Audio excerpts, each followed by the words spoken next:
when I opened up for Billy, right? I opened up for Billy Kirkwood very early on in my stand-up career. I shouldn't have done it. I wasn't ready. Spoiled you? No, I just sucked, mate. Ah, right, okay. And I haven't quite found where to... I still haven't, to be fair, obviously. We're still in the trenches. Yeah, mate, we're still fucking grinding, but, like, I feel that now I'm getting to the kind of stage where I'm, like, I know where to go with jokes. Like, I know kind of how to push a crowd to then kind of try and regain them a bit. Yeah. Whereas before, I was just pushing the crowds to their limits and just ruining nights. I was just ruining nights, mate. And obviously, as a comic, that's not what you want. I don't want that. Yeah. Anthony Jeselnik's got a beautiful way of talking about comedy where he says the art is getting away with it. Yeah, that's fair. That is actually a pretty cool way of putting it. And it's true. And I wasn't getting away with it. I was fucking ruining people's lives, man. I think so. I've been thinking about this actually a lot recently because I've been studying a lot of this, and I think there's something about, especially if you're seeing somebody you've never seen before, right? And they come up and they're doing the jokes. Part of you wants them to succeed, but there's also there's like a trust element of it. Of like, I don't know you. You're gonna say something weird. I don't know if you're gonna pull it off, so I'm gonna naturally pull back a little bit, and then that tends to now potentially affect how I view the rest of this performance, but it might affect you as well if you don't know how to handle crowds pulling back, right? And so if you're doing that in like in the early days, there has to be that sort of almost reassurance of like, listen guys, I know what I'm doing. It's gonna be fucked up, but we will get through this. Like you have to like just encourage them and reassure them a little bit. And if you're just going up and doing your bits, which we all do in the beginning, then the crowd's like, okay, I'm just gonna have to sit through this, I guess. Yeah. Don't know, you need to... the trust issue, that is what it all comes down to. It's like, can I trust him to make a rape joke here? Like, can I... What has he said before it that has made me allow him to do that? And that's what I missed. Not just rape jokes, I mean, like, jokes in general. Like, it's the thing of, you go... Daniel Sloss says you've got, like, the 3 strikes. Yeah. And once that's it, you get 3 times and that's you. That tends to be a bit true, like, of like, depending on what topic you're talking about. I don't go that dark. I don't have any rape jokes, but I do talk about things that are dark. You know, I talk about mental health stuff. I talk about, you know, just sometimes you just do silly jokes and sometimes you go into darker territory and stuff. But that's what I used to do. Like, not just rape jokes, but I used to go up and it'd be like 5 paedophile jokes and you go, no, you have 1. And then you can go back to it 10 minutes later. You can't do 5 in a 5-minute spot. I mean, you can do 5 if people already came to see you and they know you. Yeah, if it's your show, absolutely. But what you need to remember is when you're at other nights, like, we were just talking a wee bit off camera, right? There's some crazy fuck out there who goes on with like a dog hat, and I gigged him during the Fringe, and I fucking hated every second of it. Because it's too invasive.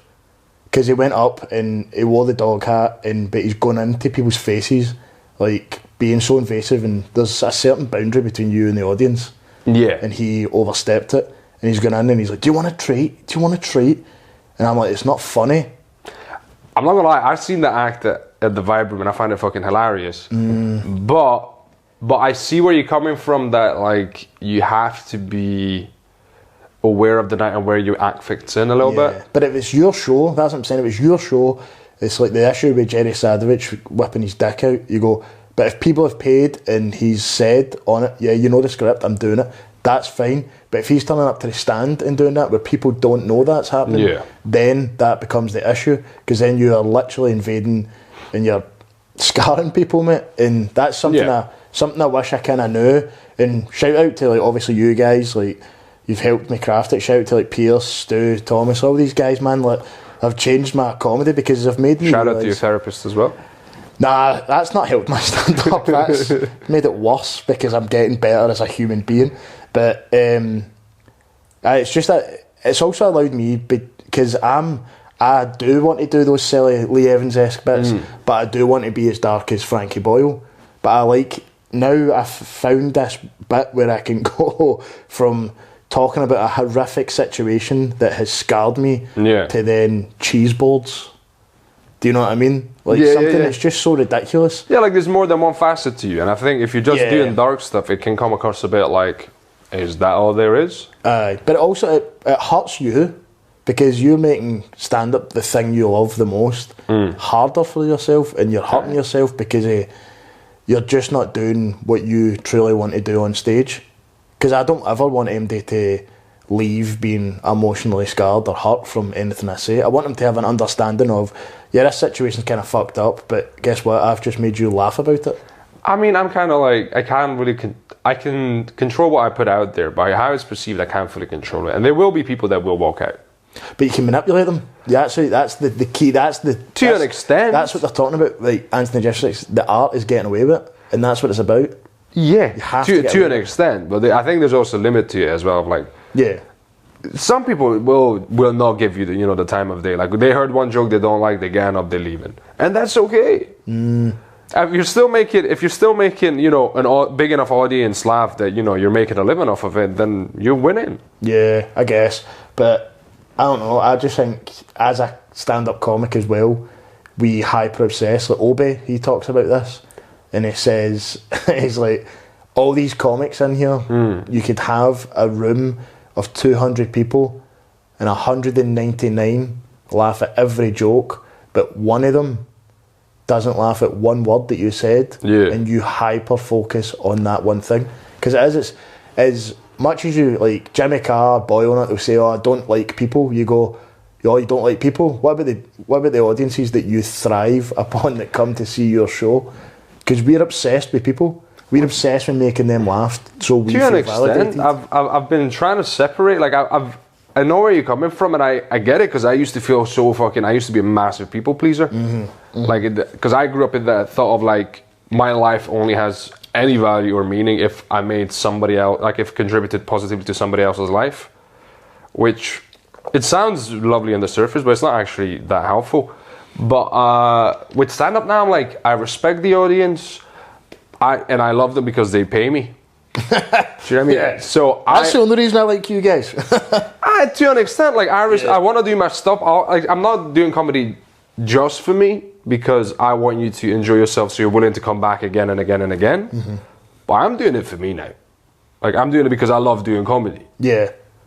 But I'm willing to like collaborate with you. But why do you love it? You love the validation from a crowd? No, I actually love just expressing myself. Like I actually said that and I was like, really? Yeah, like I literally was like said that. I was like, what? I need to get to the bottom of this. I need to figure out like the bare bones of why I'm doing this if I want to keep doing this. And I'm like, I just love expressing myself. Like I used to fucking doodle in class because I would get bored of the lesson. I just fucking...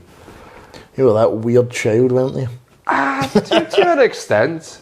I was weird as shit too, don't worry about it. I would always make jokes and stuff, but for the longest time I thought, I'm trying to make people laugh, because you do hear that a lot mentioned, around as well. It's in the culture of like making people laugh. But then it dawned on me that the highest likelihood of me making anybody laugh is me sort of fully communicating my funny. Yeah. And the funniest I can be is my funny. I can't do Lee Evans' funny. No, I don't mean... like, I want to be Lee Evans. Of course. In no way do I want to sweat that amount. Yeah. My guy, he used to get changed between fucking... Yeah, mate, that was he'd have crazy. breaks and stuff. That was wild. But what I mean is I would like to be able to have the lovability of someone like Lee Evans, but I would like to have the brutalness of Boyle. Right, And be able to yeah. intertwine that, because it's... I feel, see the people who can dip in and out between both of them, they are the true smartest comics. So like Norm Macdonald, Mark Nelson, Connor Burns, these people, if you talk to Connor Burns off stage... He's a sweetheart. Oh, no, but me and him, we go back and forth on the most fucked up jokes that we've ever wrote, right? But also he can make you just love him. Yeah, he can be a genuine sweetheart. Like I bumped into him at the Fringe and he was a fucking gentleman. Aye, legend, mate. And that's the people who like I'm looking up to, and the ones who are getting the most success. And it's because you can do both.